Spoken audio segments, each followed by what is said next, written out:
শুভ সকাল। কেমন আছেন সবাই? নিশ্চয়ই ভালো। আজকের আবহাওয়াটা খুবই সুন্দর। গতকাল বৃষ্টি হওয়ার কারণে আজকের সকালটি মৃদু মৃদু ঠান্ডা। ভোরবেলায় উঠে আমরা সবাই মিলে হাঁটলাম। হাঁটার পথে সুন্দর সুন্দর রাজহাঁস দেখলাম। ছাদে উঠলাম একটু বিশ্রাম নেওয়ার জন্য। সবাই মিলে চা খাবো, এর জন্য মশলা চা বসিয়ে দিলাম।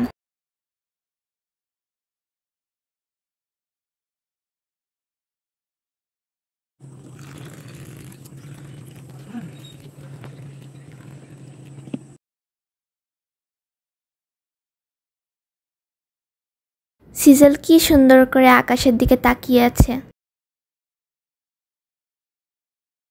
একটু বিশ্রাম নেওয়ার পরে আমরা দুপুরের জন্য রান্না করা শুরু করে দিলাম।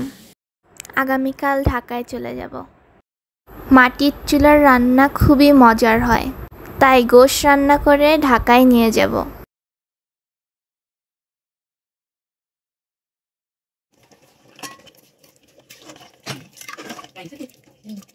বড় আপা মানে আমার ননাস, উনি বললেন দুপুরের জন্য বিরিয়ানি রান্না করতে।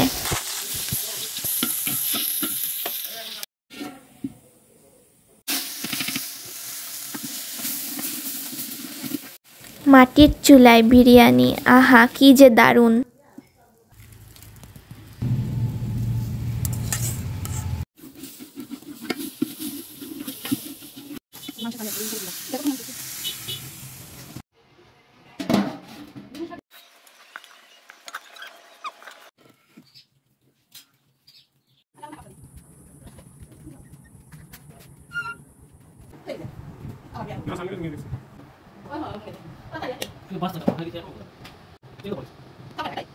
বিরিয়ানিটা সবার কাছে অনেক সুস্বাদু লেগেছিল।